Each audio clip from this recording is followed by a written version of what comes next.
Apa itu CIC ya, atau Continuous Improvement Circle? Jadi CIC itu adalah usaha yang berkelanjutan yang dilakukan oleh semua pihak.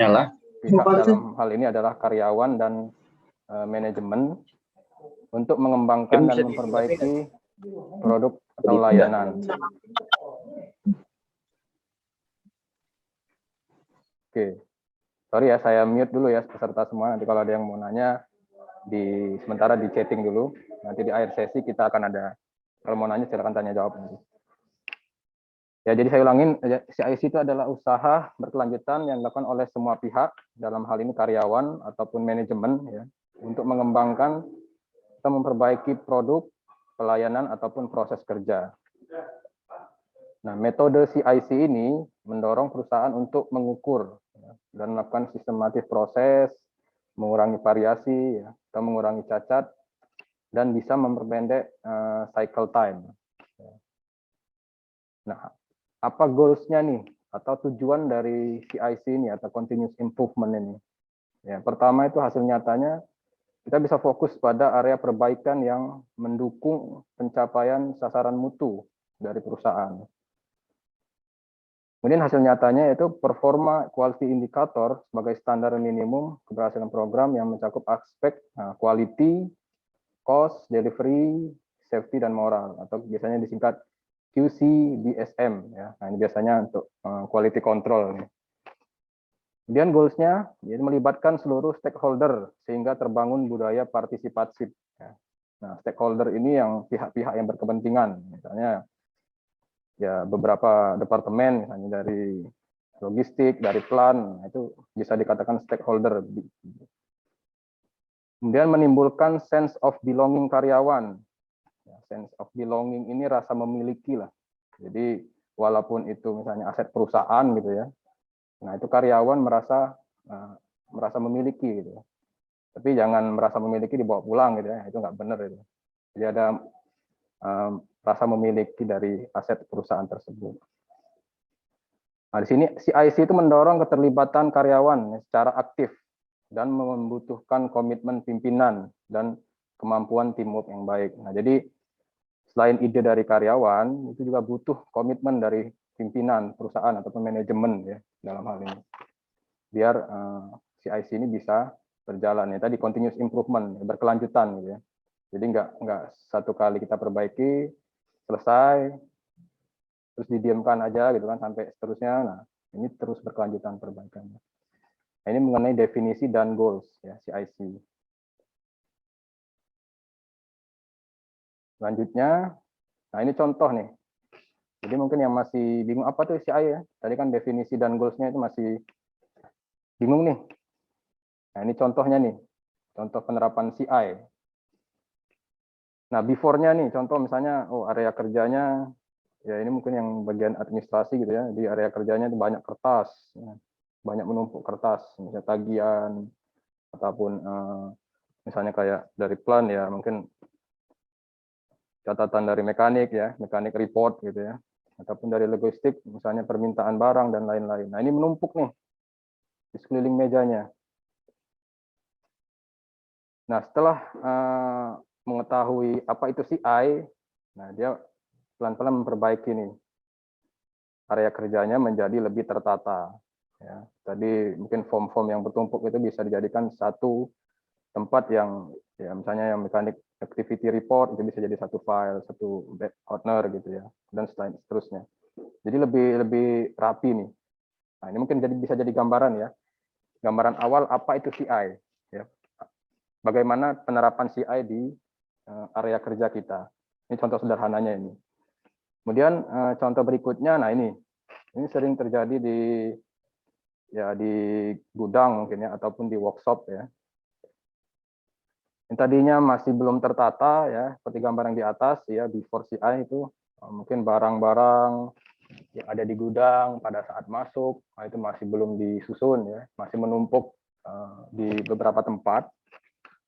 Ya, setelah kita paham mengenai continuous improvement atau perbaikan, atau bisa kita katakan 5R lah di sini ya, biasa yang didengar di workshop maupun di warehouse 5R. Nah, ini sudah setelah dilakukan continuous improvement, ini lebih tertata nih, lebih rapi gitu ya. Mencari tools juga enak gitu ya di dalam satu tempat. Nah, contoh. Kemudian contoh berikutnya, nah ini di kantor lagi nih, di kantor. Nah, kondisi yang awal seperti ini nih, lantainya kotor misalnya, kabel-kabelnya juga berserakan ya. Terus juga ini CPU-nya nih, CPU-nya berada langsung di lantai nih. Nah, ini berpotensi apa nih kira-kira? Berpotensi apa nih kalau untuk seperti ini nih? Strom.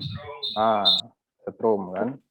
Atau kalau emang kita jalan ini bisa terlilit nih kakinya ya, kesandung kan. Nah, bisa setrum juga. Nah, ini kalau kita sudah care ya, atau kita sudah merasa memiliki, atau kita merasa ini tempat kerja saya nih harus rapi dan harus nyaman gitu ya. Nah, ini kita punya inisiatif sendiri nih untuk merapikan kabel ini. Ataupun kalau emang kita tidak bisa langsung gitu ya, minimal kita ada informasi nih ke pihak IT misalnya untuk melakukan perapikan kabel seperti gambar yang sebelahnya ini ya. Nah, setelah dibersihkan atau dirapikan, jadi seperti ini nih, tertata rapi kabelnya ya. Jadi terus CPU-nya juga sudah ada alasnya di bawahnya. Nah, ini tadi hal-hal yang tidak kita inginkan dengan adanya perbaikan seperti ini. Nah, ini sudah menurunkan resikonya ya. Nah, ini contoh penerapan CI. Ini ada gambar, ada sudah cukup tergambar ya apa itu CI ya. Gitu. Jadi contohnya seperti itu.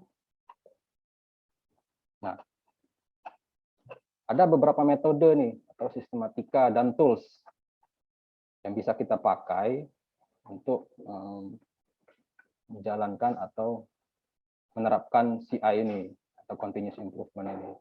Ya, metodenya itu umum mungkin sudah kita kenal semua ya, istilahnya PDCA. Ya. PDCA, plan, do, check, action ya. Itu PDCA.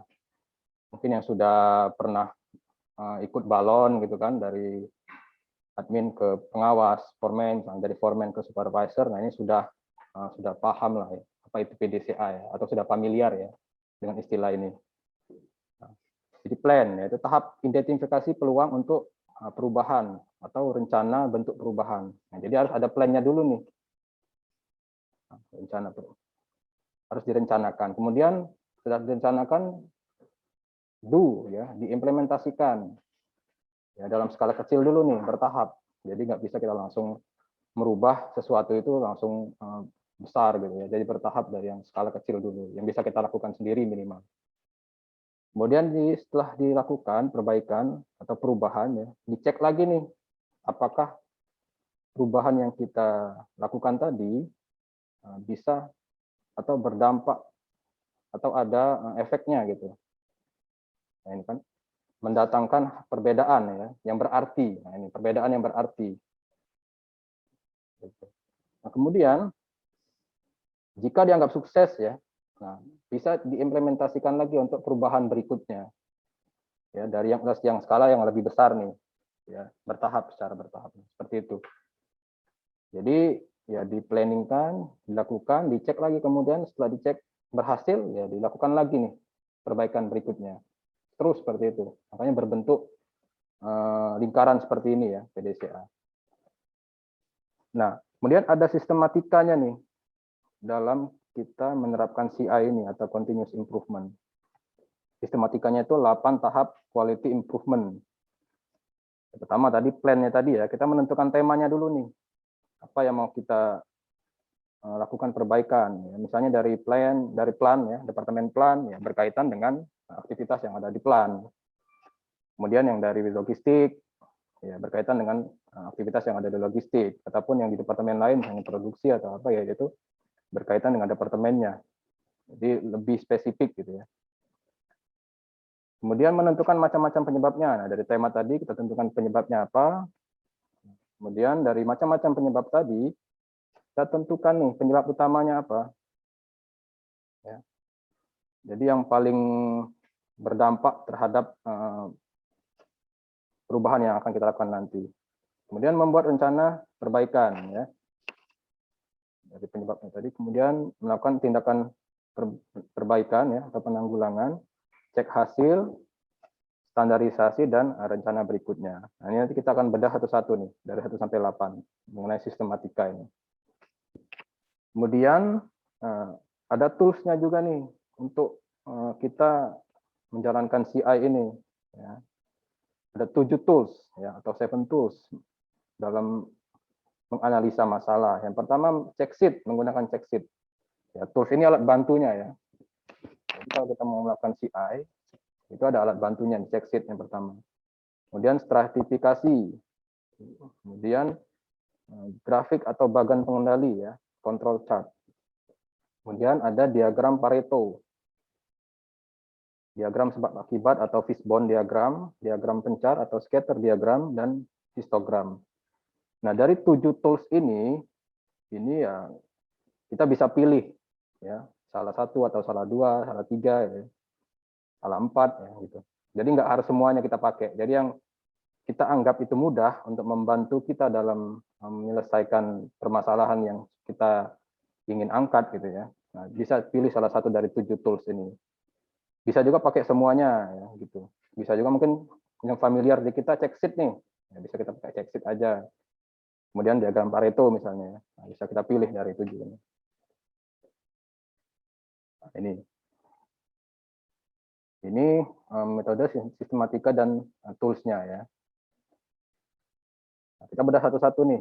Pertama kita masuk ke sistematikanya dulu.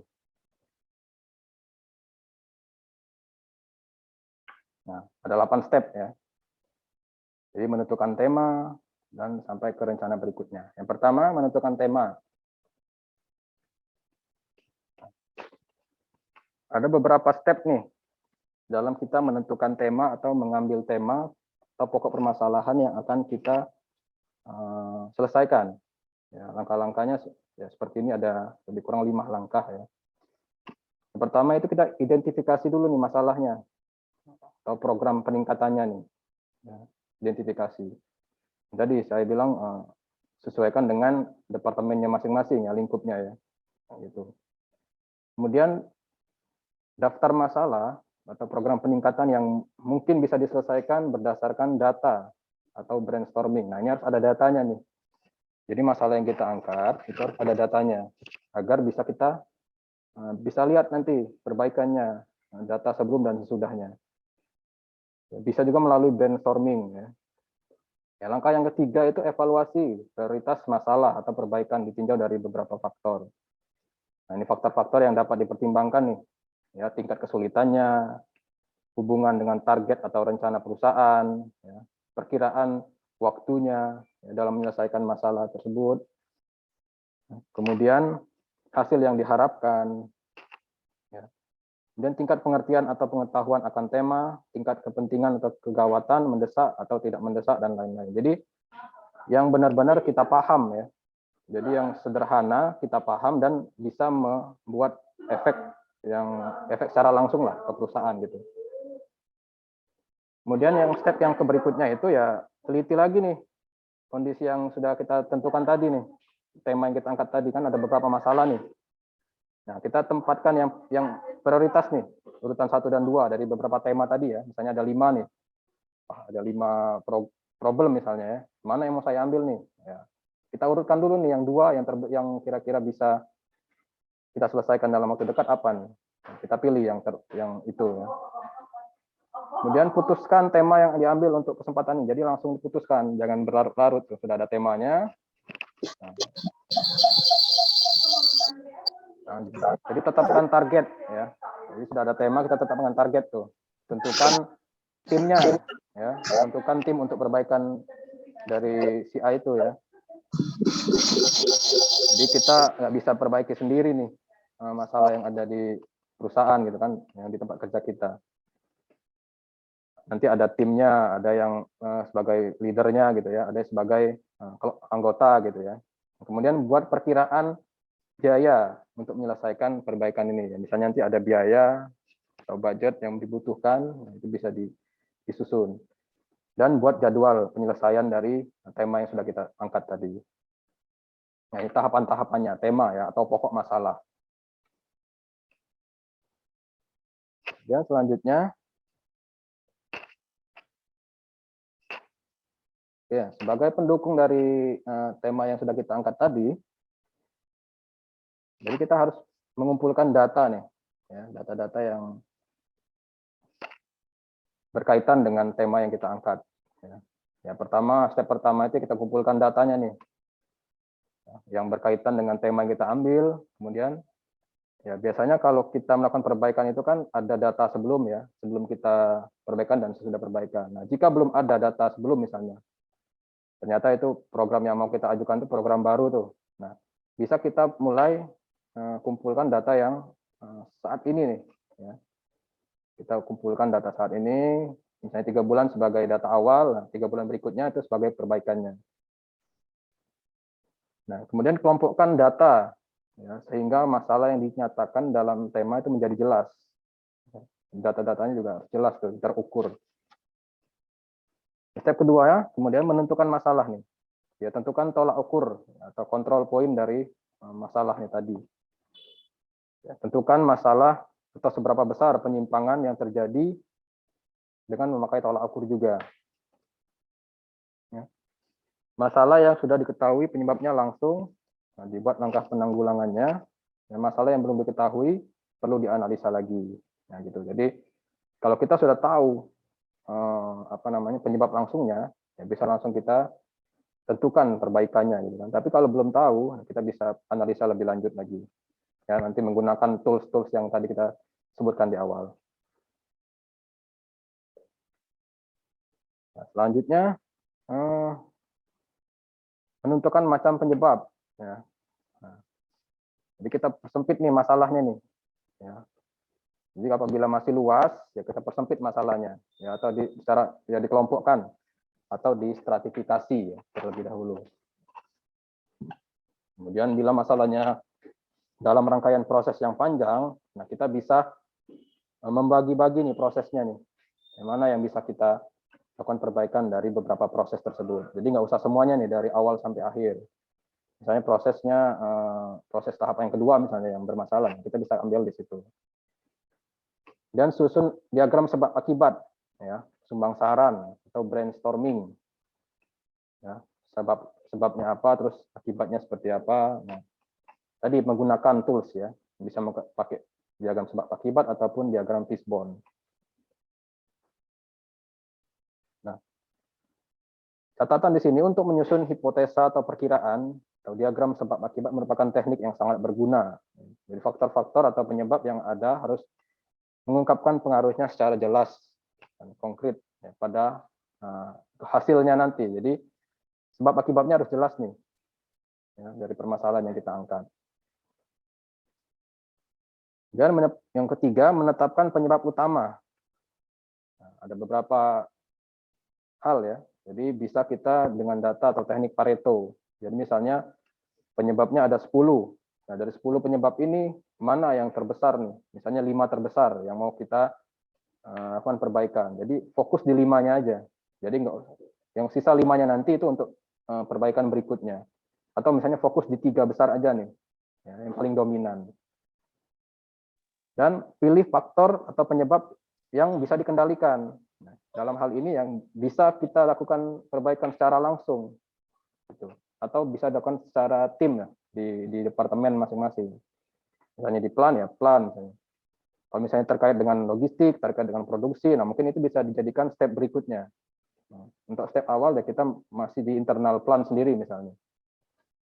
Atau di internal logistik sendiri. Jadi yang bisa kita kendalikan secara langsung. Kemudian apakah ada korelasi antara sebab dan akibat dan faktor ataupun hasilnya nanti. Ya. Kemudian lakukan pengujian apabila memungkinkan. Ya, jadi sebab-sebab yang 10 tadi misalnya dilakukan pengujian nih. 10-10-nya bila memungkinkan. Atau apabila tidak, ya kita cukup yang terbesarnya aja tadi ya, atau yang dominan. Nah, dari menentukan penyebab utama ini yang ada catatan nih. Cara voting untuk menentukan penyebab yang faktor yang paling dominan sebaiknya dihindari. Jadi jangan kita pakai voting nih. Misalnya kita ada 5 orang dalam satu kelompok. Misalnya ada 10 penyebab utama. Nah, masing-masing orang ini voting nih, yang terbesar di mana. Nah, itu bisa bisa dihindari ya secara voting itu. Kita untuk perbaikan ini kita pakai data. Jadi bukan dari personal gitu ya. Pakai data. Voting boleh tapi pakai data. Nah, ini di sini. Ya. Ini catatan di sini dalam menetapkan penyebab utama yaitu beberapa metode yang bisa dipakai adalah diagram pencar atau untuk melihat korelasinya atau diagram Pareto. Nah, ini yang biasanya dipakai nih, diagram Pareto ya. Pareto problem. Jadi misalnya tadi saya bilang ada 5 masalah. Jadi kita fokus ke 2 masalah yang dominan aja atau 2 penyebab yang dominan saja. Kemudian pemeriksaan yang disertai pemberian tanda pada diagram sebab akibat. Nah, jadi kita ada ininya nih, ada semacam catatan ya. Pada saat kita nanti menggunakan diagram sebab akibat ini. Oke. Selanjutnya, nah, membuat rencana tindakan. Nah, tindakan perbaikan. Pastikan rencana-rencana yang akan dilakukan. Nah, jadi rencananya itu kita susun dulu tuh. Nah, kita buat dulu listnya apa aja yang mau kita lakukan. Dan rencana yang tidak relevan dengan penyebab dominan sebaiknya tidak dimasukkan agar pemeriksaan kebenaran sebab akibat atau hasil analisa dapat dilakukan dengan mudah. Ya. Jadi rencana-rencana yang di luar sebab-sebab yang dominan itu nggak usah kita masukkan dulu. Jadi yang relevan aja atau yang berkaitan perbaikannya dengan problem yang kita temui di lapangan. Nah, sampai di sini, belum saya lanjut, apakah ada sedikit pertanyaan? Ya.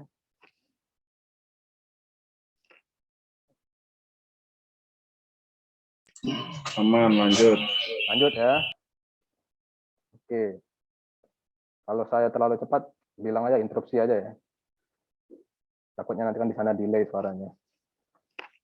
Nah, membuat rencana tindakan perbaikan ini kita bisa menggunakan istilahnya itu 5W 2H. Nah, apa itu 5W 2H? Ya, 5W itu berarti what, why, where, when, who. Ya, 2H itu how much.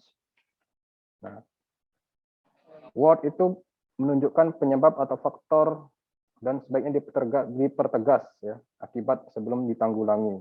Ya. Apa penyebabnya itu? Penyebab dari masalah yang tadi kita angkat. Dan why? Nah, alasan terjadinya, mengapa bisa muncul problem ya, atau tema yang kita angkat tadi.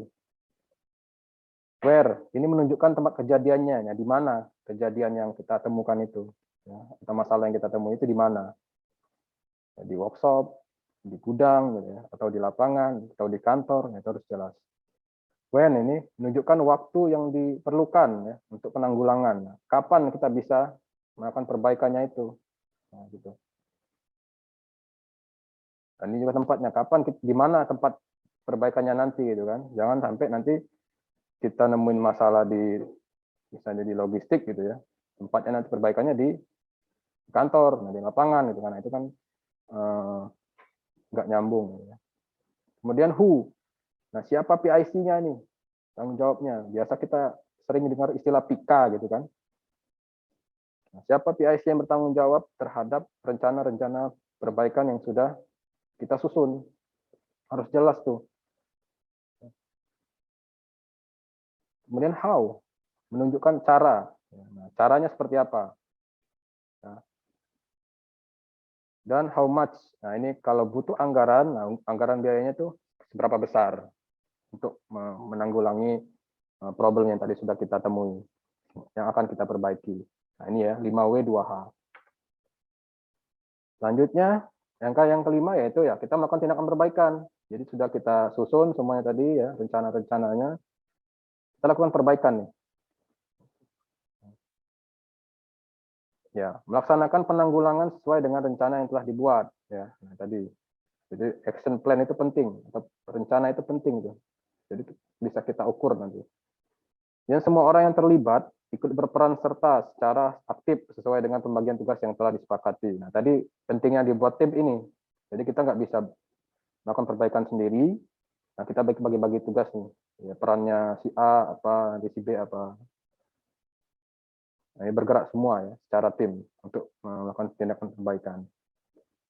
Dan kumpulkan data dan catat hal-hal yang menyimpang selama pelaksanaan. Nah, bukan berarti pada saat kita melakukan perbaikan itu semuanya harus atau semuanya bisa di dalam jalur ya. Bisa saja nanti di luar jalurnya nih. Ya, atau masih ada penyimpangan nih pada saat perbaikan. Nah, itu kita catat. Ya, kita record ya. Sebagai nanti apabila ada peluang untuk perbaikan berikutnya itu bisa kita benahi. Ya. Nah, jadi masih ada kemungkinan hal-hal yang menyimpang pada saat kita melakukan perbaikan. Oke. Selanjutnya langkah ke-6 ya cek hasil. Jadi yang tidak kita lakukan perbaikan tadi kita cek hasilnya nih. Nah, kembali lagi ke tolak ukur yang sudah kita tetapkan di awal atau plan-nya lah ya yang sudah kita tetapkan di awal. Kemudian bandingkan data yang didapat sebelum dan sesudah penanggulangan atau perbaikan lah bahasanya di sini ya. Nah, agar kita bisa lihat nih seberapa baik hasil yang kita dapatkan ya, atau seberapa efektif nih yang sudah kita lakukan untuk perbaikan ini. Ya. Jadi ada data before dan afternya. Tadi seperti yang ada di gambar di awal tadi ya. Tadinya nggak rapi, ya jadi rapi gitu ya. Yang tadinya mungkin kabelnya berserakan, terus sudah kita perbaiki, nah itu hasilnya nyata, ya, terlihat lah gitu. Dan dalam membuat perbandingan sebelum dan sesudah, harus memakai cara dan bentuk yang sama. Nah, tadi misalnya kita caranya foto, ya kan? Kita harus foto juga hasil yang setelahnya gitu. Jangan misalnya kita pertama kita foto, yang kedua kita hanya kata-kata doang gitu kan. Nah itu nggak terbukti tuh. Misalnya wah foto sebelumnya berserakan, yang keduanya ya saya sudah perbaiki, sudah kabelnya sudah rapi, tapi nggak ada fotonya. Nah, itu kan belum nggak bisa membuktikan hasilnya. Nah, itu harus memakai cara dan bentuk yang sama. Kalau misalnya before-nya foto ya foto. Kalau misalnya berupa checklist sebelumnya dan sudahnya ya berupa checklist juga ya seperti itu. Sudah harus relevan. Nah, setelah kita lakukan perbaikan, kita cek hasilnya. Nah, kita bisa membuat standarisasi dari hasil perbaikan yang sudah kita lakukan tadi.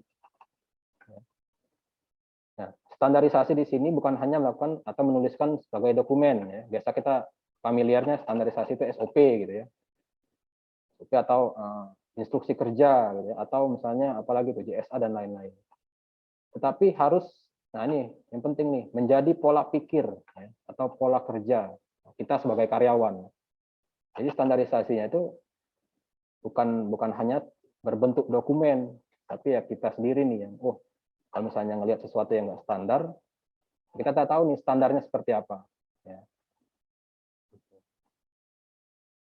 Nah, ini dalam pembuatan standar ya harus ya jelas tadi ya 5W2H. Kemudian hal-hal yang perlu dipersiapkan dan komunikasi yang berhubungan dengan standar harus dilaksanakan dengan baik. Nah, kemudian standar ini tadi ya kalau berbentuk SOP itu harus disosialisasikan biar semua orang tahu. Jadi kalau standar itu hanya kita sendiri yang tahu dan tidak disampaikan ke tim, ya standarnya jadi nggak bisa kita pakai gitu ya. Kita tahu nih itu nggak standar, tapi yang standarnya seperti apa kita nggak kasih tahu ke tim, ya sama aja ya kan, sama aja nggak bisa berjalan juga. Nah kemudian penerapan standar perlu dimonitor secara teratur.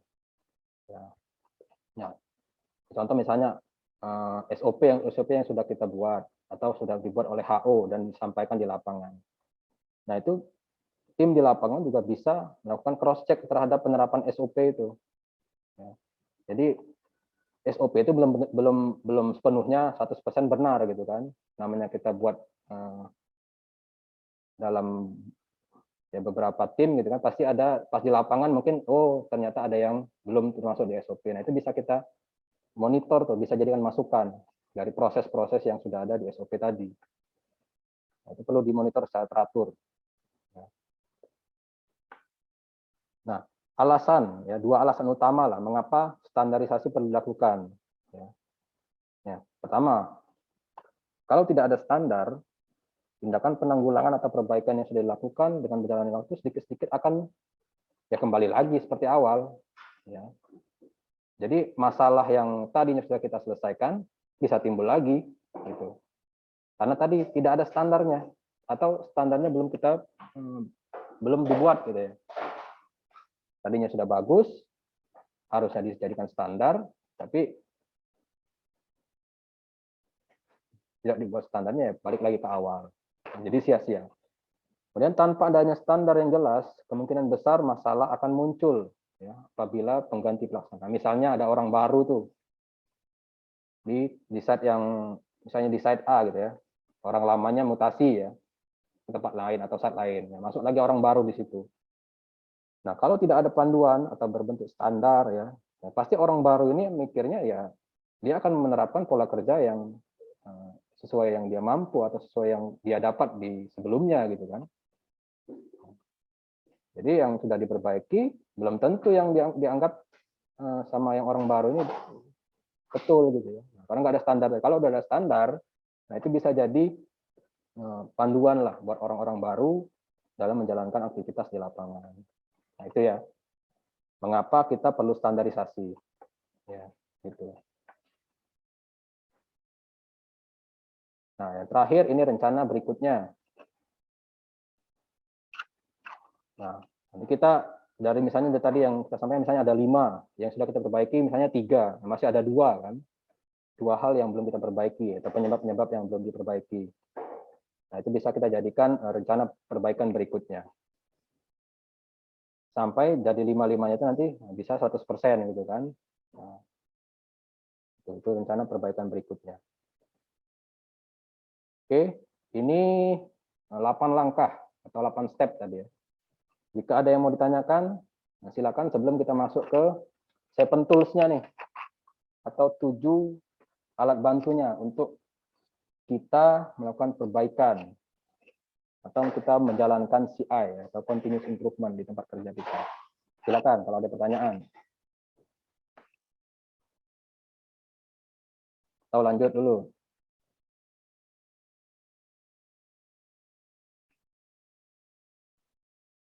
Halo.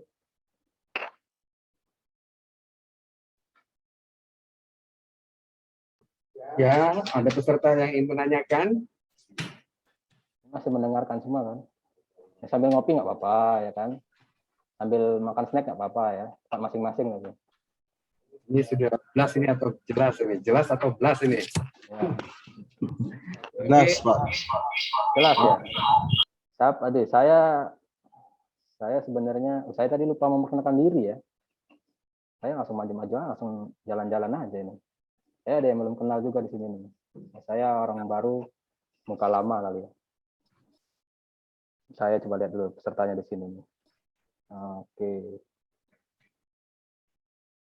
Pak Mas Nopal lah, Mas Nopal. Monitor. Dari Lola.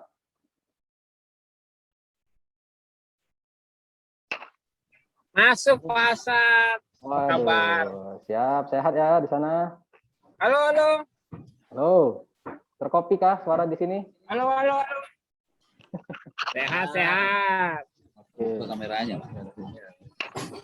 Iya, mana nih yang ganteng ini?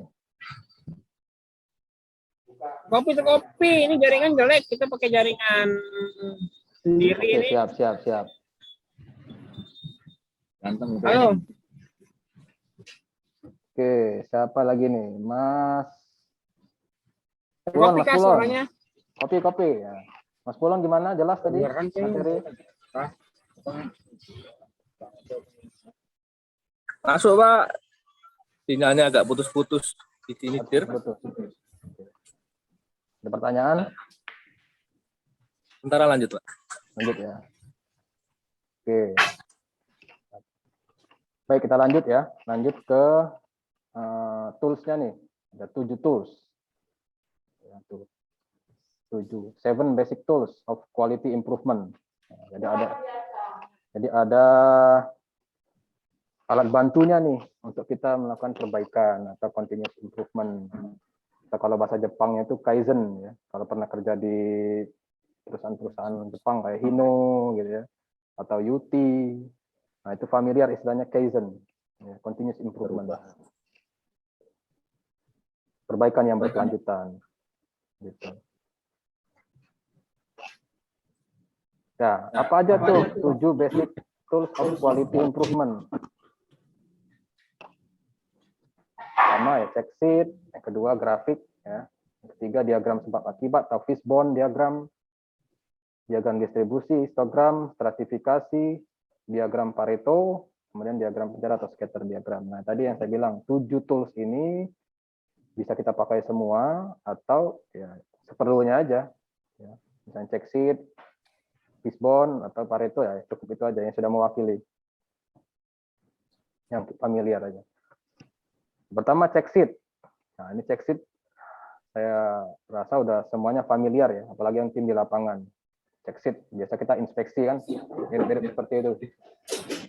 Inspeksi, ya, observasi misalnya ataupun apa istilahnya ya kita pakai check sheet. Nah, check sheet itu apa? Lembar pencatatan data secara mudah dan sederhana. Ya. Bisa kita buat sendiri nih check sheet ini. Ya, bentuknya misalnya ya berupa kotak misalnya pertanyaan, ya satu pertanyaan pilihannya ya atau tidak gitu ya, atau betul atau salah. Itu bisa juga dibuat poin 1 sampai 5 misalnya. Nah itu. Sehingga menghindari kesalahan yang mungkin terjadi dalam pengumpulan data. Nah, kita bisa buat sendiri nih check sheet ini. Pertanyaan-pertanyaan. Jadi berisi pertanyaan yang dibuat sedemikian rupa sehingga pencatat cukup memberikan tanda pada kolom yang tersedia dan memberikan keterangan seperlunya. Nah, gitu. Misalkan kalau misalnya operator P2H itu kan sama check sheet tuh. Bagus, bagus, bagus, ya kan? Atau yang nggak bagus ada komennya, misalnya ada kebocoran atau apa. Sama kayak mekanik misalnya melakukan inspeksi, nah, bagus, bagus, bagus, bagus. Misalnya ada yang tidak bagus, itu ada catatan di kolom keterangannya gitu ya.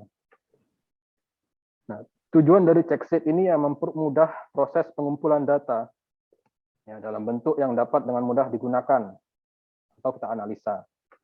Nah, jadi check sheet ini kita mengumpulkan data ya, kemudian data yang sudah kita kumpulkan kita analisa. Nah, itu tujuannya. Salah satu tujuannya itu. Ya, data tadi berguna untuk ya, membantu memahami situasi yang sebenarnya. Nah, jadi kita mengecek langsung nih kondisi sebenarnya seperti apa. Nah, kita tahu. Kemudian menganalisa persoalan, kemudian mengendalikan proses dan mengambil keputusan dan membuat rencana. Nah, dari data check sheet itu kita ada beberapa, atau dari data yang kita dapat tadi ada beberapa hal yang bisa kita lakukan. Nah, dalam mengumpulkan data ada beberapa hal yang perlu diperhatikan. Ada typo nih, salam ya, atau selama nih, dalam ya, salam dalam harusnya. Terus sasaran pengumpulan data harus jelas, ya, harus jelas nih. Jadi misalnya mekanik, ya mekanik. Jangan nanti yang dicek mekanik ada ya ada mbak-mbak laundry nanti dicek di inspeksi juga ya, jangan itu nggak berhubungan ya. Jadi jangan dimasukin data ya gitu. Ya mekanik gitu. Jelas ya. Kemudian stratifikasi data sesuai kebutuhan. Nah, gitu. Jadi pengelompokan datanya itu harus sesuai kebutuhan. Tentukan tata cara pengumpulan data. Nah, tata caranya gimana? Checklist itu, check sheet-nya itu. Kita mau ketemu langsung dengan apa namanya itu, dengan orang-orang yang mau kita lakukan inspeksi, gitu, atau tempatnya kita lihat langsung, atau melalui orang, gitu kan, atau melalui tim, gitu. Tata caranya mungkin bisa kertasnya bisa kita print langsung ya. Sekarang kan udah canggih bisa pakai misalnya ya ada Google Dokumen dan lain-lain ya. Kemudian buat sederhana mungkin sehingga dapat diisi dengan cepat dan mudah. Ya, tadi check sheet-nya kita buat sederhana saja. Yang gampang diisi oleh kita sendiri maupun orang lain. Jadi kita membuat sesuatu itu yang gampang dimengerti orang lain juga gitu ya. Sederhana. Dan bisa datanya tuh bisa kita pakai gitu, bisa analisa gitu. Sederhana tapi berguna gitu ya. Nah, itu. Pertama check sheet, ya. Kemudian stratifikasi. Nah, stratifikasi ini atau pengelompokan lah, ya, pengelompokan beberapa golongan yang sejenis, ya, atau yang lebih kecil menjadi unsur-unsur tunggal dari masalah yang menjadi lebih nah, itu definisinya. Ya, stratifikasi ini misalnya ya tadi, misalnya mekanik ya mekanik, gitu, yang kita jadikan bahan apa namanya untuk interview misalnya. Operator ya operator dikelompokkan berdasarkan misalnya jabatan. Ya. Contohnya di sini misalnya mengurai menurut jenis kesalahan atau kerusakan. Ya, kalau misalnya di plan itu kan kerusakan unit undercarriage, nah, itu apa aja misalnya. Kerusakan unit misalnya dari sisi engine misalnya, nah, bisa dikelompokkan. Memang penyebab dari kesalahan. Misalnya engine ini apa penyebabnya? Ini bisa jadi karena faktor si operator misalnya ya, atau faktor lain nih di luar operator misalnya, karena faktor usia engine-nya atau apa gitu ya. Nah, lokasi kesalahannya ya, atau material hari pembuatan, unit kerja atau orang yang mengerjakan. Nah, ini diurai atau dikelompokkan berdasarkan beberapa kategori ini ya. Di dalam pengendalian kualitas, stratifikasi terutama ditujukan untuk ya, mencari faktor penyebab utama secara mudah. Ya. Dan membantu membuat diagram tebar. Ya. Mempermudah mengambil kesimpulan di dalam penggunaan tata kontrol dan mempelajari secara menyeluruh masalah yang dihadapi. Nah, contohnya di sini ada bunga nih dikelompokkan, mana bunga mawar, mana kaktus, gitu ya. Nah, misalnya gambarnya utuh seperti ini nih. Nah, kita dipisah-pisah jadi ada jenisnya masing-masing nih, ya, gitu. Kalau dikelompokkan gini kan kita nggak tahu nih, ini bunga apa gitu ya. Nah, kalau sudah dipecah-pecah gini kita tahu nih. Gitu. Nah, ini contoh stratifikasi ini sebagai informasi tambahan ya. Jadi sebenarnya jarang juga kita pakai ini ya. Kalau yang pertama tadi check sheet itu ya hari-hari mungkin kita pakai. Anggotnya, nah ini definisi manajemen data. Nah, data-data yang kita dapat tadi ya ada beberapa, ada manfaatnya ya untuk membantu memahami situasi yang sebenarnya. Kemudian klasifikasi data dan analisa data. Nah, data-data yang sudah kita kumpulkan itu bisa kita klasifikasi dan bisa kita analisa. Selanjutnya yang ketiga itu grafik dan control chart. Nah, ini juga sering kita pakai nih. Ya, apalagi yang berkaitan misalnya dengan perencanaan, misalnya planner ya. Kemudian misalnya di bagian logistik yang berkaitan dengan ya keluar masuk barang gitu ya. In out stock-nya gimana, atau yang berkaitan dengan stock of name. Biasanya kita buat grafik nih ya. Mana yang sering masuk, mana yang fast moving, mana yang slow moving ya. Mana yang apa namanya tuh dead stock dan lain-lain. Sama di plan misalnya mana yang apa namanya tuh sering breakdown gitu ya. Nah, itu. Jenis-jenis grafik itu ya bisa berbentuk grafik garis, bisa berbentuk grafik kolom. Nah, ini biasanya di Excel, di PowerPoint ya ini ada. Bisa berbentuk grafik lingkaran atau circle graph ya, atau pie chart. Nah, ini biasanya berbentuk misalnya persentase ya, bentuknya persentase ini. Nah, kegunaan grafik ini ya data lebih mudah dan jelas dan enak dilihat. Nah, gitu. Hubungan dengan data yang lalu dapat dipaparkan sekaligus. Jadi plan aktualnya bisa kita tampilkan gitu ya. Perbandingan dengan data lain yang berhubungan bisa dilakukan dengan jelas. Nah, jadi bisa kita membandingkan beberapa data tuh dalam satu grafik. Gitu.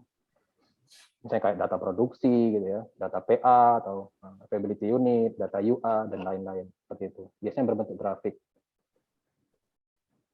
Nah, cara mudah baca grafik yaitu cantumkan dengan jelas keterangan tentang nama dan data. Nah, jadi kita harus paham juga nih. Kita buat grafik, informasi apa yang mau kita sampaikan. Ya, jangan hanya bentuk grafik baris misalnya. Sumbu X, sumbu Y, nggak ada keterangannya tuh. Jadi nggak nyampe informasinya. Nah, tidak perlu buat grafik itu yang sekali orang lihat itu bisa langsung dapat ya, gitu, datanya, apa yang dimaksud. Gitu ya. cantumkan periode pengumpulan data. Datanya mulai misalnya dari bulan berapa sampai bulan berapa gitu ya, atau dari minggu ke berapa sampai minggu ke berapa. Cantumkan dengan jelas skala ukuran data, baik pada sumbu Y maupun sumbu X. Nah, skalanya misalnya skala hari misalnya, atau skala jam gitu ya, atau skala misalnya manpower ya, skala jumlah orang gitu ya, dan sebagainya. Jelas juga tuh. Dan penunjuk skala garis letakkan di bagian dalam. Nah, mungkin ini untuk ininya ya, angkanya ya. Nah, contohnya seperti ini. Ya, ini lebih ke estetikanya ya. Contohnya seperti ini nih. Ini jenis-jenis grafik ya. Akan udah paham semua lah kalau ini udah familiar ya, biasa-biasa membuatnya. Ini contoh penjualan mesin gitu ya, mesin produksi. Ini tabel grafik baris, grafik batang gitu ya. Grafik kolom. Contoh grafik. Kemudian control chart. Nah, control chart ini lebih ke ya apa namanya, grafik tadi atau grafik garis ya. Jadi ada bisa kita baca juga data-datanya nih, misalnya kayak dari chartnya ini ya. Nah, ini menunjukkan apa nih? Misalnya yang garis biru ini. Misalnya tanggal 1 misalnya di angka 2, kok tanggal 2-nya turun, tanggal 3-nya naik lagi. Nah, ini lebih ke fluktuasi datanya ya. Nah, ini untuk control chart.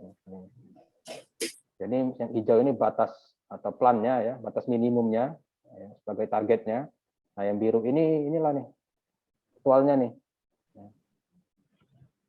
Kemudian rata-ratanya ini minimumnya di sini, misalnya di merah, ya, maksimumnya di sini, di merah atas gitu ya. Nah, ini contoh chartnya. Jadi dari grafik ini kita bisa buat juga control chartnya untuk melihatnya. Contoh misalnya kayak capability unit ya, atau PA unit nih, standarnya misalnya 90%. Nah, tanggal 1, tanggal 2 berapa terus gitu kan, sampai tinggi misalnya, dia pernah sampai ke 92% misalnya. Nah, atau bisa sampai rendah ke 80%. Nah, seperti itu. Fungsinya kontrol. Dan yang keempat, ini Pareto diagram. Nah, ini yang sering kita pakai juga nih. Terutama yang sudah pernah presentasi ya, yang dari balon foreman maupun balon supervisor ya. Nah, diagram Pareto itu apa? Ya, diagram yang terdiri dari grafik balok atau grafik garis yang menggambarkan perbandingan masing-masing jenis data terhadap keseluruhan. Ya. Dengan menggunakan diagram Pareto ini dapat terlihat nih masalah mana yang dominan, dan tentunya kita dapat mengetahui prioritas penyelesaiannya. Nah, contoh yang ini, gambar ini ya. Nah, saat ada 1, masalahnya biru nih, 2, 3, 4, 5. Ya. Nah, masalah terbesar sampai yang terkecil nih. Ya. Ini yang misalnya, ini yang besarnya nih, ini paling besar masalahnya. Nah, ini yang paling kecil nih. Nah, di dalam kotak merah ini ada penjelasan. Menyelesaikan masalah yang besar tentunya hasilnya akan lebih besar dibandingkan bila menyelesaikan masalah yang kecil. Nah, gitu.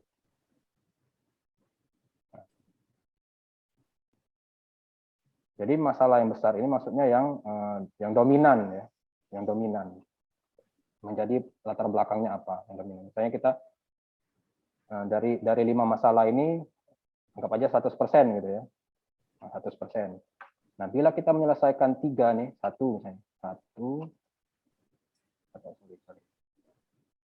dan kita menyelesaikan masalah yang 1, 2, 3. Nah, itu bisa kita sudah dapat misalnya 70% masalah itu bisa kita selesaikan. Nah, gitu.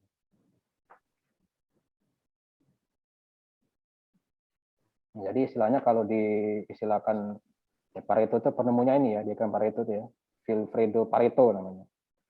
Nah, ini yang jelas ini bukan orang Hilcon ini, Vilfredo Pareto ini. Ini kan orang Hilcon. Kalau orang Hilcon namanya berarti ini diagram Hilcon. Jadi kita bisa menyelesaikan input 20% ya, outputnya bisa 80%. Jadi kita menyelesaikan masalah itu tidak semuanya gitu istilahnya, kan tidak semua masalah yang kita selesaikan, tapi outputnya itu bisa berdampak yang lebih besar gitu kan. Jadi kita, nah manfaat Pareto diagram ini apa? Menunjukkan masalah utamanya apa, yang terbesar itu apa. Jadi masalah yang kita dapat, kita kelompokkan nih. Biasanya kita pakai ini, nah ini harus ada ini juga ya, skala ukurnya juga. Biar kita bisa menentukan nih, yang paling tinggi berapa, yang paling rendah itu berapa. Bisa mungkin data-datanya itu dalam jumlah hari misalnya. Oh, yang sering breakdown dump truck misalnya. Ya, breakdown-nya sering berapa jam. Nah, misalnya 30 jam, terus ke bawah. Nah, dump truck-nya ya. Dan menyatakan perbandingan masing-masing persoalan terhadap keseluruhan dari manfaatnya. Kemudian menunjukkan tingkat perbaikan setelah tindakan pada daerah yang terbatas. Dan menunjukkan perbandingan masing-masing sebelum dan setelah perbaikan. Nah, itu manfaat Pareto ya. Jadi kita bisa klasifikasi itu. Selanjutnya, Pareto diagram itu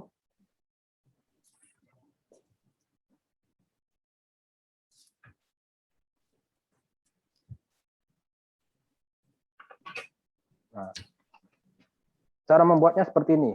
Jadi tadi ada stratifikasi masalah dan menyatakan dalam angka. Nah, jadi problemnya itu kita kelompokkan dan bisa terukur tuh dengan angka. Ya, nah, contohnya nih nanti di sini ada penjelasannya. Ya, tentukan jangka waktu pengumpulan data yang akan dibahas. Ya, berapa bulan kita ambil datanya gitu kan? Atau berapa hari? Nah, buatlah jangka waktu yang sama nih antara pengumpulan data sebelum dan sesudah, biar kelihatan ya kan hasil sebelum dan sesudahnya. Dan atur masing-masing penyebab sesuai dengan stratifikasi, dibuat berurutan sesuai besar nilai dan gambarkan dalam grafik kolom. Kemudian gambarkan grafik garis yang menunjukkan jumlah persentase pada bagian atas grafik kolom, dimulai dengan nilai yang terbesar dan di bagian bawah masing-masing kolom ditulis nama keterangan kolom tersebut. Dan pada bagian atas atau samping diberikan keterangan nama. Nah, tadi ya, seperti yang tadi grafik tadi harus ada penjelasannya nih.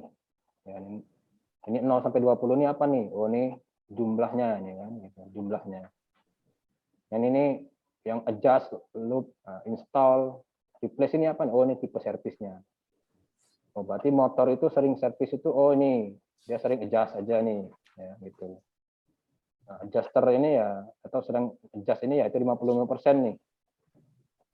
Bisa, kalau misalnya ini sering bisa kita minimal atau bisa kita perbaiki ya, yang adjust ini ya itu bisa menurunkan problem 55%. Selanjutnya yang kedua nih loop ya. Nah, jika loop ini kita bisa perbaiki juga, berarti problem yang kita ini bisa sampai ke 85%. Seterusnya sampai selesai itu bisa 100%. Ya. Nah, inilah untuk kita melihat dari diagram Pareto kita bisa dapat data seperti ini. Selanjutnya, nah, ini fishbone diagram. Diagram sebab akibat. Untuk mencari akar penyebab masalah. Atau istilahnya disebut diagram Ishikawa gitu ya. Bahasa apanya? Bahasa Jepang. Yang berguna untuk melihat faktor yang berpengaruh pada kualitas hasil. Prinsip yang dipakai untuk membuat diagram ini atau fishbone diagram ini adalah sumbang saran atau brainstorming. Jadi sumbang sarannya bisa kita dengan pihak-pihak terkait ya.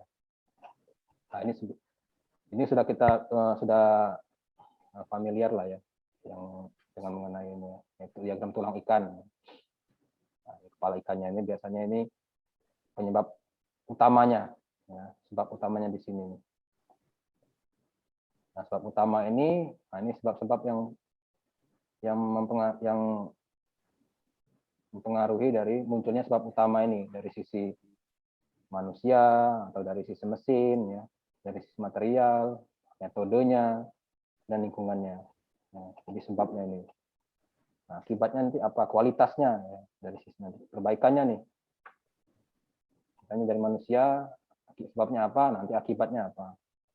Nah, kita lihat contohnya ini. Ya. Langkah dalam membuat diagram sebab akibat fishbone diagram. Nah, tentukan masalah yang akan diperbaiki atau yang diamati. Gambarkan panah dengan kotak di ujung kanannya dan tulis masalah yang akan diperbaiki dalam kotak. Contoh ini ya, tadi kepala ikannya tadi misalnya, yang sering minum kopi nih, kan bisa nggak tahu tuh, minuman kopi tidak enak. Waduh, kenapa nih tidak enak nih?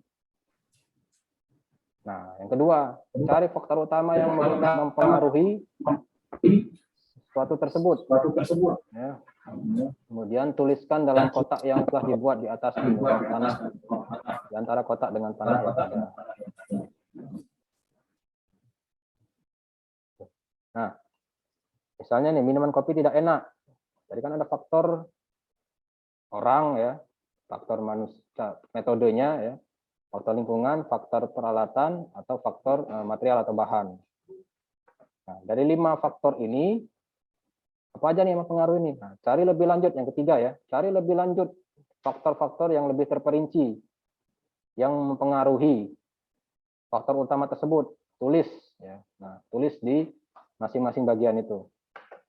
Nah, contoh ya, kita contoh sederhananya ya kopi ya, karena rata-rata sering minum kopi gitu kan di lapangan, baik itu kopi hitam, kopi saset ataupun kopi-kopi yang lain gitu ya. Nah, tidak enak nih. Pertama kita lihat dari orangnya nih. Contoh orang yang minum misalnya. Ya, kita nih sebagai penikmat kopinya, orang yang minum, oh kebiasaannya. Mungkin dia biasanya minum kopinya ya diaduknya berapa kali gitu ya. Nah, gitu. Ada yang searah jarum jam, ada yang mungkin ya berlawanan. Nah, itu kan kebiasaan. Misalnya. Suasana hatinya, nah mungkin yang minum ini lagi ya, suasana hatinya lagi nggak bagus lah gitu ya. Padahal kopinya enak misalnya, cuman karena suasana hati dia gak enak, jadi ya segala sesuatunya jadi nggak enak gitu kan. Nah ini yang membuat nih, nah, misalnya kita dibuatkan sama, misalnya yang beli gitu ya, beli di warung kopi ya, dibuatkan sama Acil di situ ya, nah gitu. Sama mbak-mbaknya yang di situ ya di warung kopi itu ya. Nah, gimana cara dia buatnya gitu? Udah ahli belum ya kan mbak-mbaknya itu kan? Nah, itu sungguh-sungguh nggak nih? Atau mbak-mbaknya juga lagi nggak mood tuh buat kopinya, gitu kan?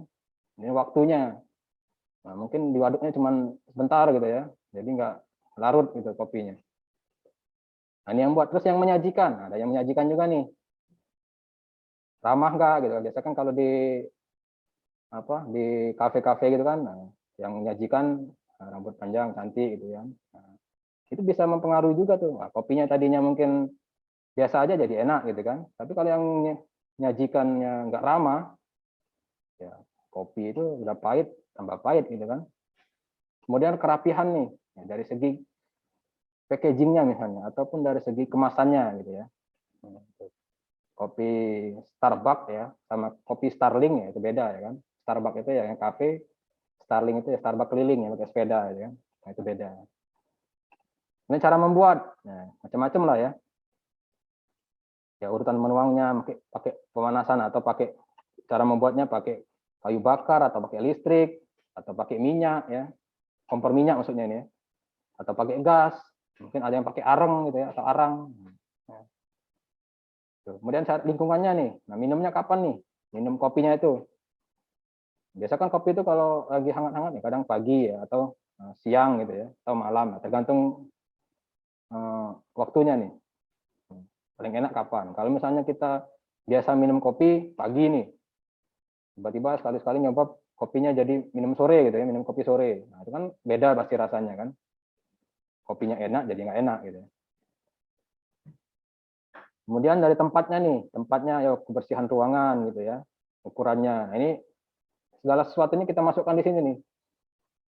Nah, misalnya cuman ruangan kebersihan, kalau nggak ada ya sudah, berarti kita cukup di sini aja. Tapi kalau misalnya ada penyebabnya lagi, misalnya contohnya nih bahannya, airnya, sudah kalau emang nggak ada lagi, cukup di airnya aja nih. Tapi kalau misalnya airnya, apakah air sumur, apakah air mineral, apakah air pump gitu ya. Nah, gulanya, jenis gulanya misalnya gula apa, gula pasir atau gula apa gitu ya.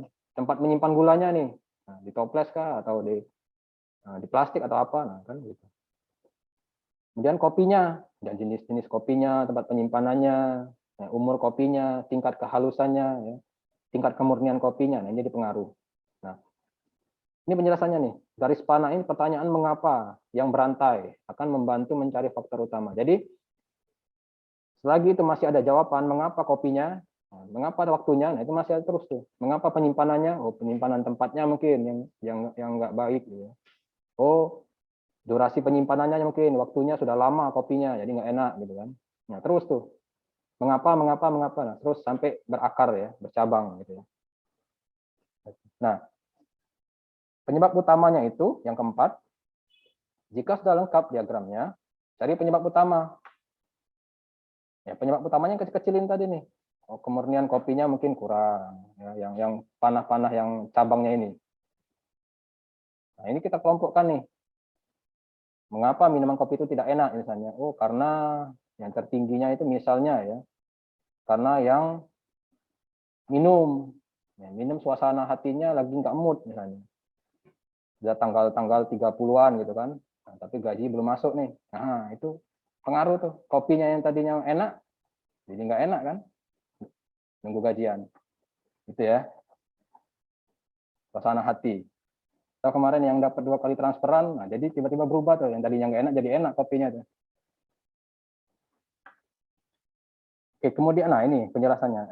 Catatannya di sini ya. Fishbone itu menggunakan subjek yang spesifik. Ya. Kita tidak terlampau mutlak harus menggunakan semuanya nih 4M1E. Jadi nggak harus semuanya kita analisa penyebabnya ya. Tapi ya sebagai pedoman nih ya, 4M1E ini sebagai pedoman saja. Ya, agar lebih terarah atau lebih spesifik gitu kan. Ini contohnya yang fishbone diagram.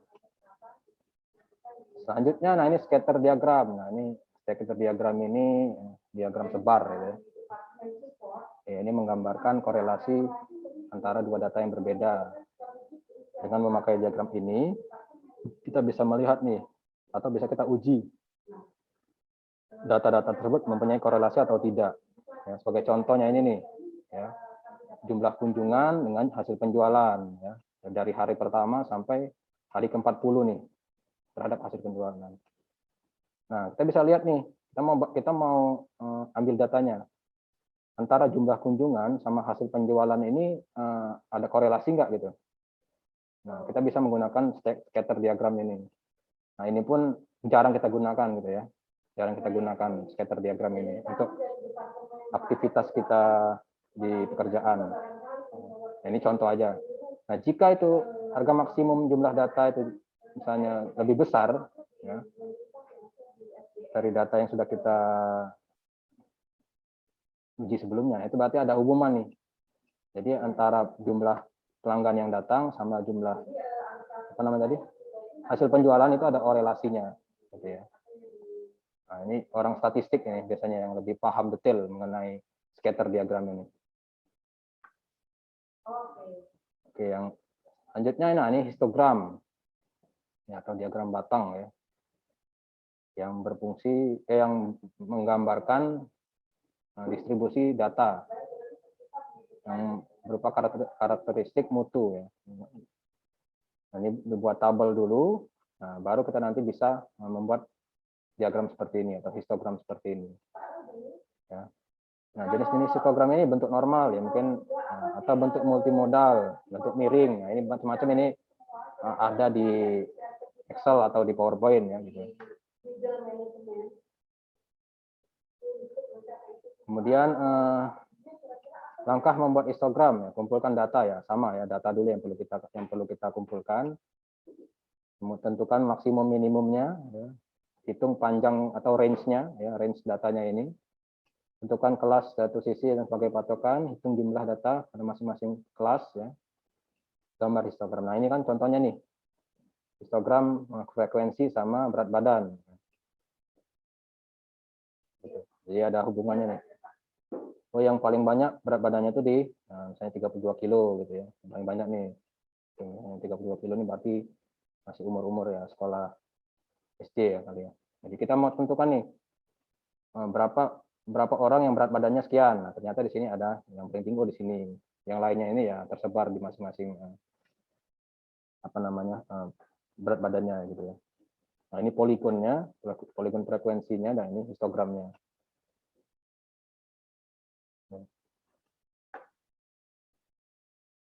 Gitu. Nah, itu 7 tools ya. 7 tools. Nah, di sini kita coba lihat nih korelasi antara yang tadi PDCA, ya, kemudian 8 step tadi ya, 8 tahap quality improvement dan 7 tools-nya. Nah, jadi dari masing-masing siklus, ya, kemudian ada beberapa tools nih. Tadi saya bilang kita nggak perlu semuanya pakai ya. Dari 7 tools tadi ya mungkin bisa 5 atau 4 atau 3 atau bahkan bisa pakai hanya satu aja nih dari tools-tools yang tadi yang kita anggap mudah lah, yang kita anggap mudah dan kita paham ya. Nah, plan ya, siklus plan itu kalau di tahapan itu ada tahapan menentukan tema, itu masuk ke plan, menentukan penyebab ya, itu masuk ke plan ya, atau rencana ya. Menetapkan penyebab utama itu masih masuk ke plan dan membuat rencana perbaikan. Nah, 4 tahap ini atau 4 step ini masih masuk ke tahap perencanaan. Ya, tahap perencanaan. Jadi kita lihat di sini nih, dari 8 tahap, 4 tahapnya itu di bagian perencanaan. Nah, jadi harus matang nih perencanaan kita tuh sebelum kita melakukan CI. Sebelum melakukan perbaikan ya. Dia harus matang dulu nih perencanaannya. Jangan di tengah jalan tiba-tiba pokok permasalahannya diubah gitu kan. Temanya dirubah, balik lagi ke awal. Masih berkutik di plan terus kan. Karena apa tadi? Ya, temanya berubah-ubah. Seminggu ini temanya A, nanti 2 minggu lagi kayaknya tema A nya susah, pindah ke tema B. Nah, itu nggak tepat gitu kan analisa masalahnya ya. Nah, dari tahapan yang pertama ini ada beberapa tools yang bisa kita pakai nih dalam menentukan tema ya. Bisa kita pakai check sheet, bisa pakai stratifikasi, bisa pakai diagram Pareto, bisa pakai grafik and control chart, ataupun histogram. Nah, dalam menentukan tema ini kita bisa melakukan brainstorming ya, sumbang saran ya gitu, dari orang-orang yang kita anggap sebagai senior kita, atasan kita ya, atau misalnya orang site minta pendapat dari functionnya di HO gitu ya. Nah, itu bisa brainstorming dalam menentukan tema. Jadi nggak bisa kita sendiri nih, karena kan ini berkaitan dengan tim ya. Dan menentukan penyebab utama. Nah, ini pakai fishbone diagram. Nah, pilihannya satu nih, pakai fishbone kita kalau mau menentukan penyebabnya tadi ya, yang sudah kita bahas tadi sekilas. Bisa juga pakai brainstorming, ya, bisa minta pendapat dari pihak lain atau pihak luar. Dan yang step ketiga menetapkan penyebab utama itu bisa pakai diagram Pareto, bisa pakai scatter diagram. Ya. Terus terang saya juga familiarnya dengan yang diagram Pareto ini, atau yang sering kita pakai yang ini ya, nomor 1. Nah, dalam menentukan penyebab utama ini kita nggak perlu brainstorming lagi nih, langsung kita tentukan aja yang menurut kita bisa kita selesaikan gitu ya, penyebabnya itu ya, dan yang dominan gitu, langsung kita tentukan saja. Karena di 2 tahap yang awal sudah kita dapat masukan-masukannya, datanya sudah kita ada ya, langsung kita tentukan di sini. Nah, kemudian masih dalam siklus plan itu membuat rencana tindakan perbaikan, ya, membuat rencana tindakan atau membuat rencana perbaikan. Nah, ini pakai tadi nih 5W 2H ya. What, when, dan seterusnya, how much ya gitu. Kalau ada budgetnya kita ya berapa budgetnya. Nah, ini perlu brainstorming juga nih. Kita nggak bisa nyusun sendiri nih, karena ini kan berkaitan dengan tim. Ya, brainstorming ini maksudnya kita harus ada diskusi dengan tim. Nah, siklus yang do, ya, dari blend ini do, siklus yang kedua do, itu melakukan tindakan penanggulangan perbaikan. Nah, ini kita langsung aja di lapangan gitu ya, tidak perlu ada toolsnya nih. Jadi langsung kita eksekusi nih dari temuan-temuan yang kita dapat dari yang 4 tahap yang awal tadi. Nah, dalam melakukan tindakan perbaikan, nah kita masih perlu brainstorming ya dengan tim yang lain. Siklus cek, nah, tahapannya cek hasil. Nah, di sini kita perlu membandingkan lagi nih dengan tema yang tadi sudah kita tools yang sudah kita gunakan pada saat menetapkan tema di awal tadi. Nah, kalau check sheet sebelumnya ya pakai check sheet gitu ya. Pareto ya pakai Pareto sebelumnya. Grafik juga before afternya harus pakai grafik gitu. Histogram ya pakai histogram. Jadi harus kita samakan nih toolsnya. Nah, kalau brainstorming nggak perlu lagi karena sudah kita dapat data before dan afternya gitu ya. Karena kita cek secara langsung nih. Karena cek pada saat proses pengecekan hasil ini kita sudah melakukan brainstorming di sini kan. Nah, ini langsung kita tetapkan aja nih.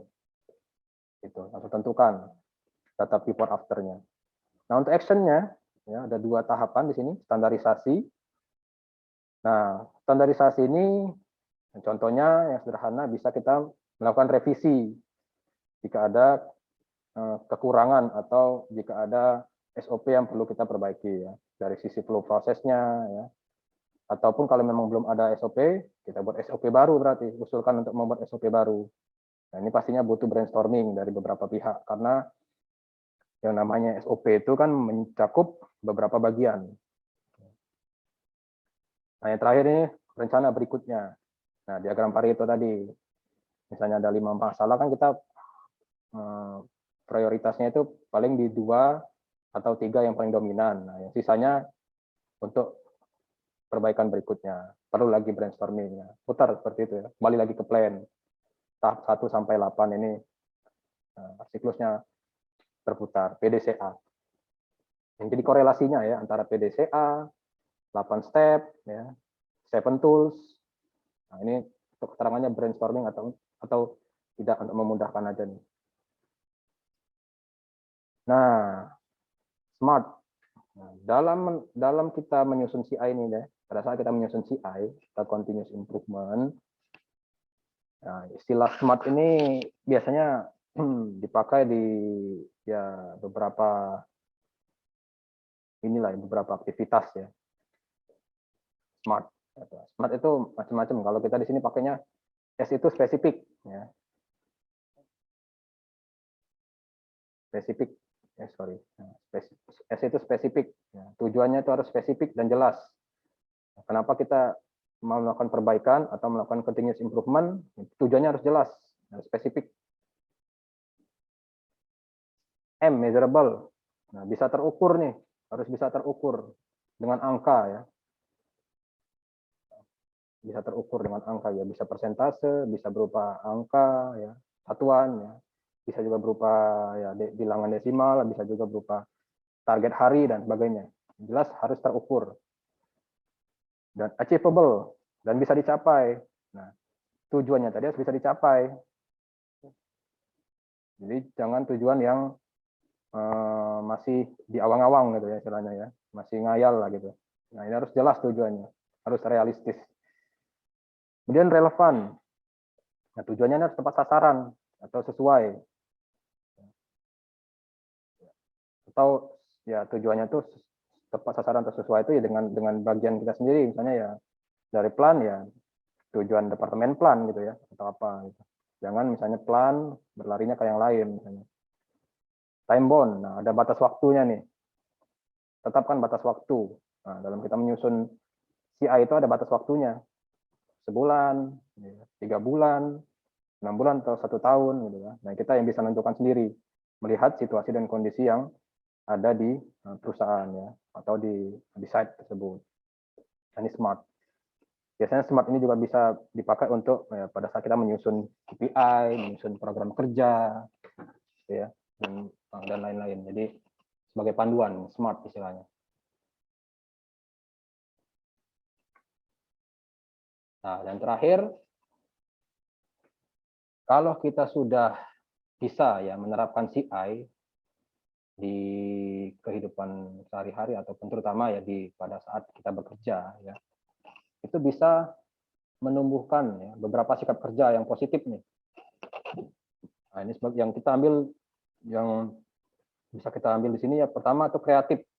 Nah, jadi karyawan tuh kalau sudah mengetahui fungsi continuous improvement itu apa ya, fungsi Kaizen ya kalau yang di luaran itu fungsi Kaizen itu apa.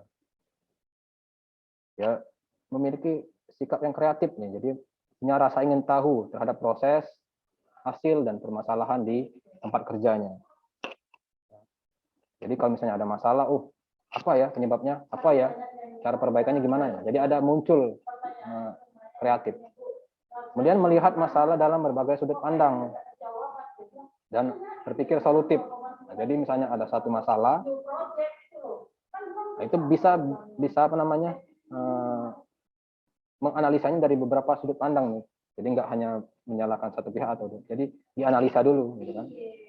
Dan bisa memberikan ya mungkin masukan atau pikiran-pikiran yang solutif, gitu ya, memberi solusi ya. Dan percaya diri nih dalam memberikan ide baru untuk menyelesaikan masalah atau mendayagunakan peluang. Jadi bisa kreatif tadi bisa percaya diri nih karyawan. Karena kemarin saya sudah melakukan CI dan berhasil gitu ya. Nah, dia merasa pede itu untuk melakukan perbaikan di tahapan berikutnya. Wah, kemarin saya berhasil, pasti nanti kedepannya saya bisa berhasil juga tuh. Karena sudah tahu polanya gitu kan. Dan berorientasi pada hasil. Nah, ini nih, pada hasilnya. Jadi kita bekerja itu ya ada tujuannya gitu kan. Hasilnya apa nih? Misalnya saya 5 tahun bekerja di suatu perusahaan gitu ya. Harapannya bisa misalnya di posisi apa gitu ya. Nah, itu ada ininya tuh. Targetnya kita. Kalau kita kerja ya sudahlah, saya kerja hanya penting sebulan itu dapat uang gitu ya. Penting cari kesibukan, itu kan mungkin karena bosan di rumah gitu ya. Nah, itu nanti hasilnya juga ya biasa-biasa aja gitu kan. Nah, kemudian yang kedua, inovatif. Ya, peduli terhadap produktivitas kerja perusahaan. Efisiensinya, efektivitasnya, melalui pembaruan atau pengembangan proses. Nah, jadi misalnya dari proses kerja yang dilakukan di lapangan itu kita lihat ada yang kurang efektif atau kurang efisien, nah itu bisa ada usulan atau ide tuh, ya, inovasi baru. Nah, inovasi itu kan berarti sesuatu yang baru tuh, ya, sesuatu yang baru. Dan berpikir sistematis ya, dalam membuat pembaharuan atau pengembangan. Nah, jadi dia bisa menganalisa tuh atau bisa melakukan penilaian lah ya terhadap suatu keadaan, ya, biar bisa ya mudah diimplementasikan atau diadopsi oleh unit kerja di semua site yang sejenis.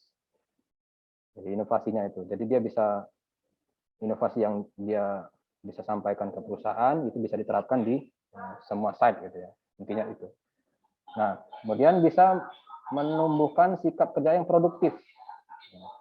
Memiliki rasa cinta terhadap pekerjaannya nih.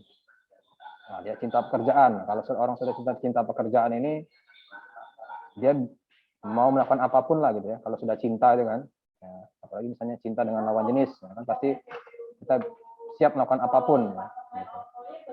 Dan memiliki pandangan ke depan, ya, visioner, dan bertindak dan melakukan perbaikan secara terus-menerus. Nah, ada pikirannya konstruktif tuh.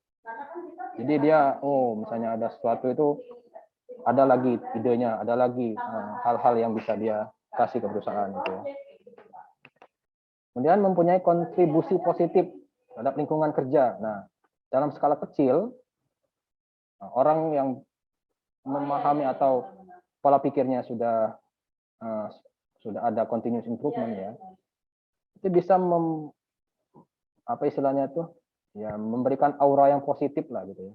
Karena dia mungkin cara bicaranya enak gitu ya, kemudian cara berpikirnya juga enak gitu ya, nggak membuat orang lain itu merasa down gitu ya, bisa memotivasi, misalnya contoh itu ya.